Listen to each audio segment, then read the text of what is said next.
Hi, I'm Oliver, age 24, and today we're swiping right on menus. Like first dates, they make a lasting impression and can either hook the player or send them running. Let's learn from some great games and discover the secret formula for designing menus that players will love. This is the first video of a short series. In this video, we'll analyse main menus from some iconic games. In the next video, we'll make one in Unity. And then in the third video, we're going to polish it and make it look fantastic. If you're short on time, check out the description for timestamps to jump to the main menu that you're most interested in. Think about the main menus in your favourite games. They probably set the tone, feel polished, and get you into the action quickly. But how do they achieve this? And how can we apply those principles in our own main menus in our own games? Keep watching. Let's figure it out.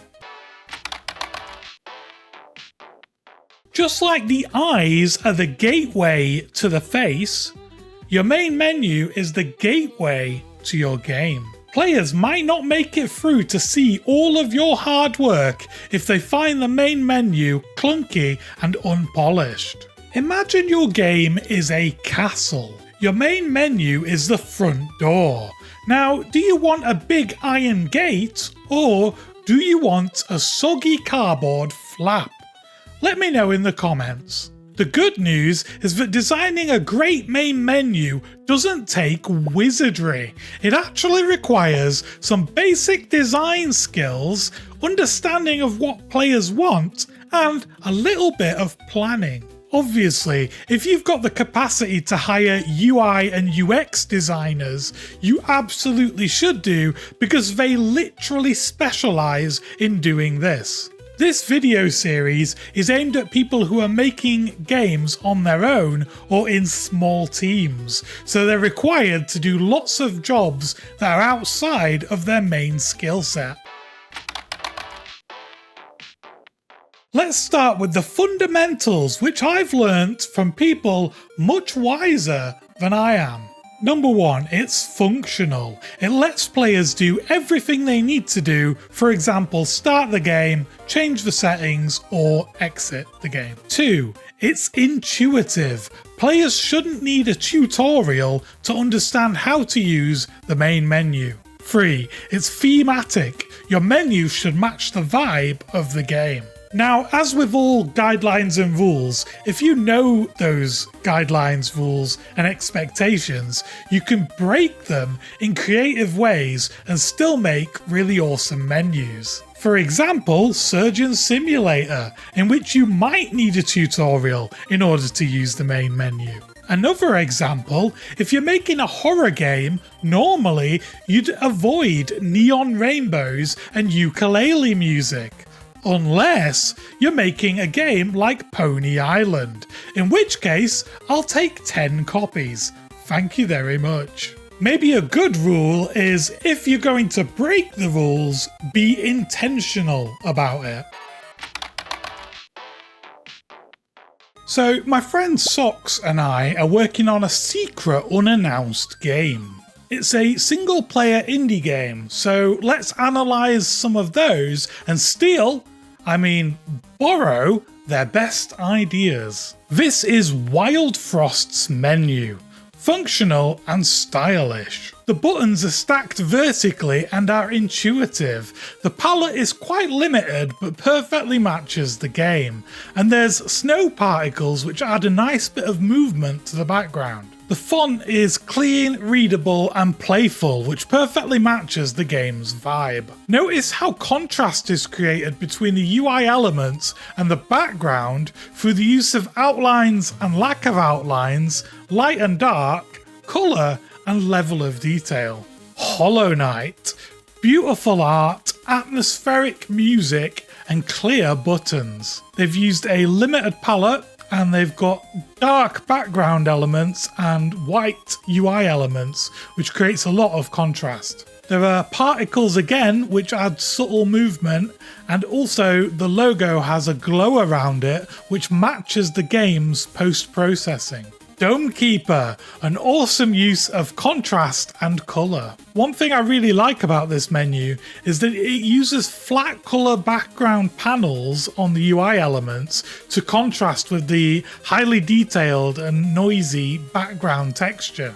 They've also prioritised the player's intentions by grouping together the most commonly used buttons in the middle and then putting the less commonly used buttons off to the side. Dead Cells, strong visual style, and I really like the orange and pink tones.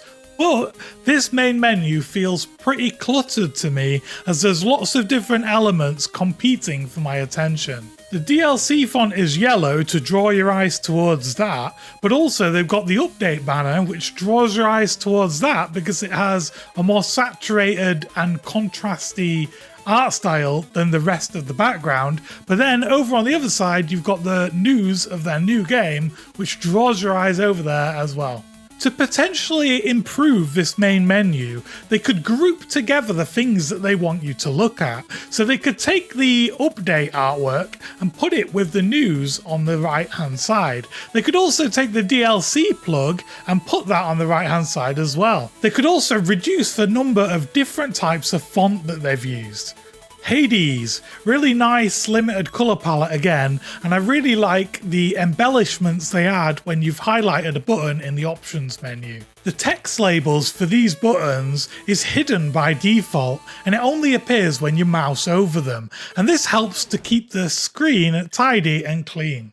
Celeste, an awesome game with an awesome menu, except when I was filming this video and I booted up the game to capture the main menu, I thought that it had crashed.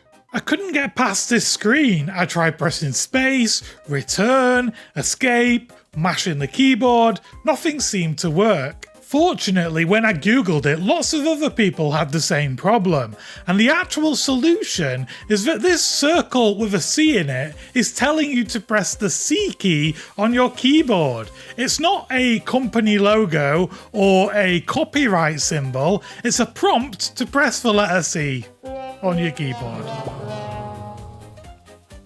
Two easy fixes for this would be to either write the word press above the button prompt or to make that circle look more like a keyboard key by making it square so that it doesn't look like a copyright symbol and it looks less like a company logo. Actually, two more solutions. They could make the prompt slowly expand and shrink to draw your eyes towards it, or they could allow space and return on the keyboard to also move forward to the next menu.